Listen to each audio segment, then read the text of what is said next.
Depuis 14 ans, il fait le tour du monde à la rencontre des francophones de la planète. Cette fois, il a posé ses valises pendant quelques temps dans un pays lusophone d'Afrique australe, mais dans lequel la francophonie, vous allez le voir, est bien vivante. Destination Mozambique. On regarde un court extrait avant de retrouver Ivan Kabakov.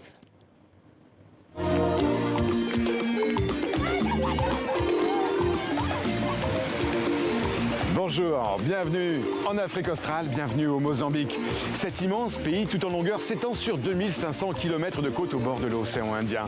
Il y a un petit goût d'aventure à venir ici au Mozambique, un pays très peu fréquenté par les touristes et c'est pour ça que j'avais envie de vous le faire découvrir. Par son histoire, par ces explorateurs portugais qui ont posé le pied il y a 500 ans ici, le Mozambique est une enclave lusophone entourée de pays anglophones, le Malawi, la Tanzanie, la Zambie, le Zimbabwe, l'Eswatini et bien sûr le grand voisin, l'Afrique du Sud.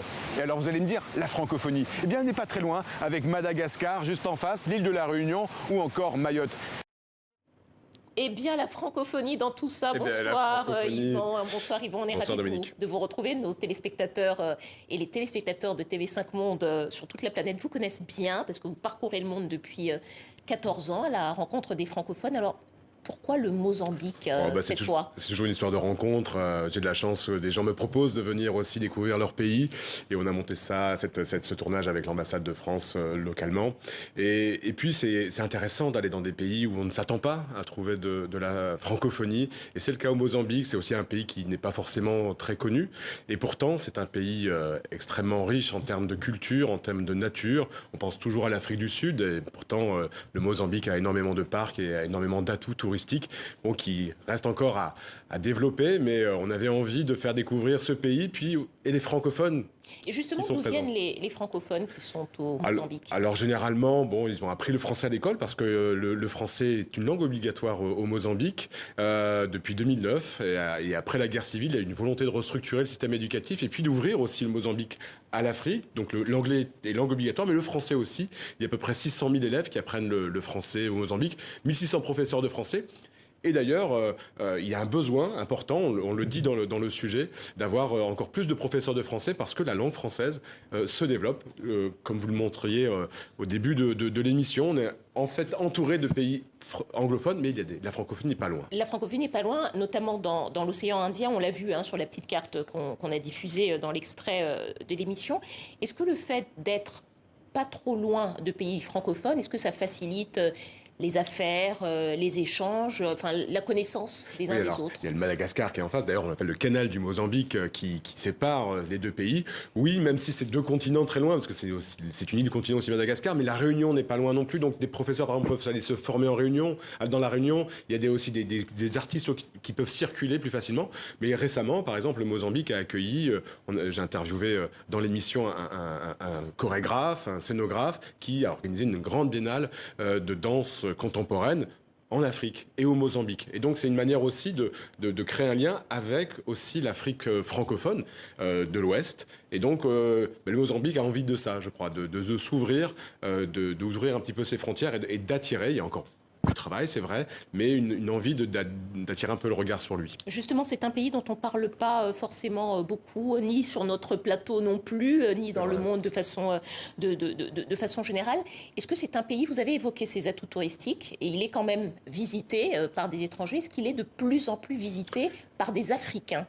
Alors, moi, j'ai la chance, comme vous le disiez tout à l'heure, Dominique, de voyager un petit peu. Donc, c'est vrai que, par exemple, au Kenya, il y a beaucoup d'Africains qui vont faire dans les parcs. J'ai rencontré des Sénégalais, des Togolais qui venaient au Kenya. Et bien de plus en plus. Alors, je ne sais pas au Mozambique, mais en tout cas, les infrastructures, on le montre dans l'émission, sont vraiment excellentes. D'ailleurs, il y a un vrai travail aussi c'est pas uniquement un parc, mais de travail avec les populations locales. Oui, c'est ce qu'on voit d'ailleurs. Oui, c'est ce qu'on voit très bien dans l'émission. Comment est-ce que les populations travaillent pour qu'il y ait une harmonie entre les zones forestières et les populations locales. Voilà.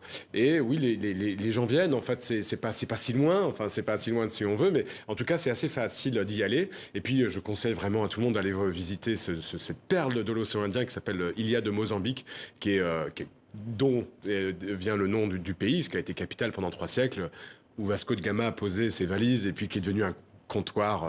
Alors, Vasco de Gama, explorateur portugais. Et justement, cette zone, le Mozambique, c'est une zone historique. Ça a toujours été historiquement un pont entre l'Europe, l'Afrique et l'Asie également, notamment l'Inde. Est-ce qu'aujourd'hui, c'est quelque chose qui se matérialise encore dans son quotidien? Alors, ce pont entre deux ou voire trois continents. On le voit surtout dans la population, c'est-à-dire que vous avez une population extrêmement métissée, les gens le disent. Moi, j'ai des origines indiennes, arabes.